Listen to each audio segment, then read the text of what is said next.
అతను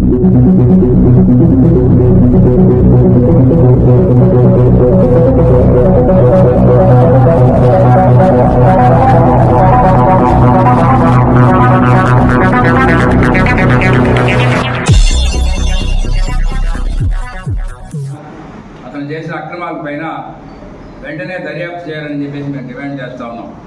ఉదాహరణకు కాళహస్తి నియోజకవర్గంలో జగనన్న కాలనీల పేరుతో భూసేకరణ జరిగింది. భూసేకరణలో రైతాంగానికి ఇచ్చిన డబ్బులు ఎంత, వీళ్ళు దాంట్లో కాజేసిన డబ్బులు ఎంత, దాని మీద సమగ్రమైనటువంటి విచారణ జరిపితే వేల కోట్ల రూపాయలు దాంట్లో వీళ్ళు దిగమింగేశారు.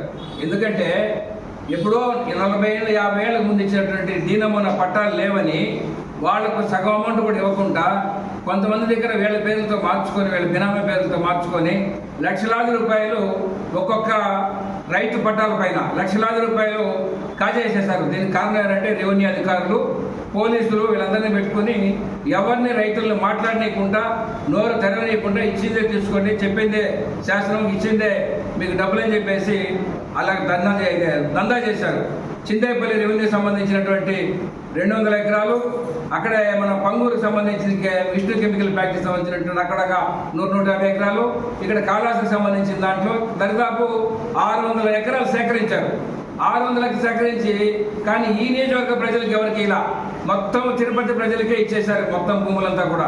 కానీ అక్కడ జరిగిన కాంట్రాక్ట్ వర్క్ చూస్తే మొత్తం నాసిరకమే. ఈరోజు మంచి వర్షాలు కురిస్తే ఒక్క బిల్డింగ్ కూడా నిలవు, అన్ని కూలిపోతాయి. దాని డెవలప్మెంట్స్ పేరుతో కోట్లాది రూపాయలు దందా చేశారు. ఆ విధంగా జగనన్న కాలనీ ఆ విధంగా దందా చేశారు. ఆ తర్వాత రాజీవ్ నగర్లో దిగిపోతాడని తెలుసుకొని 16 ఎకరాల్లో దాన్ని కాజేశాడు ప్రభుత్వ భూమిని. ఆ తర్వాత అక్కడ పట్టాలు ఇచ్చినటువంటి భూములందరినీ కూడా తరిమేసి వీళ్ళ సొంతంగా వీళ్ళ బినామీలు వీళ్ళందరూ కూడా దాన్ని ఆక్యుపై చేసి ఈరోజు నిర్మించుకున్నారు. 1 కాదు 2 కాదు. ఈరోజు చూస్తే రాష్ట్రంలో మొట్టమొదట ఎవరు ఉంటారంటే కాళహస్తి ఎమ్మెల్యే ఉంటారని చెప్పేసి మనకు ప్రూవ్ అయి ఉన్నాయి, వాస్తవాలు ఉన్నాయి, నిజాలు ఉన్నాయి.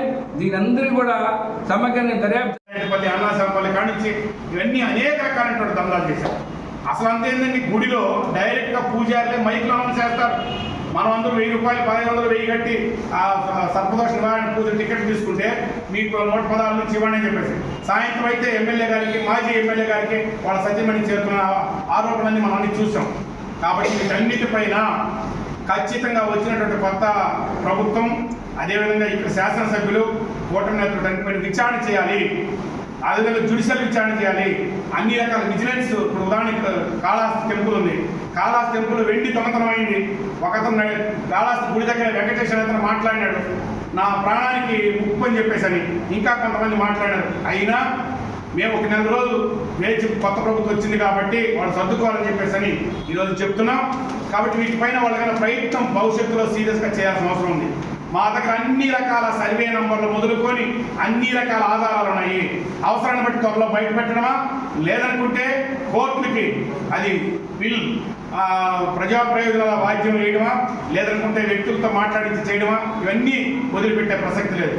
ఈరోజు తొండమనాడు మీదుగా అదేమిటి మన రామాపురం రిజర్వాయర్ నుంచి కోకోకోలాకి నీళ్ళు ఇవ్వాల్సిన అవసరం ఉంది.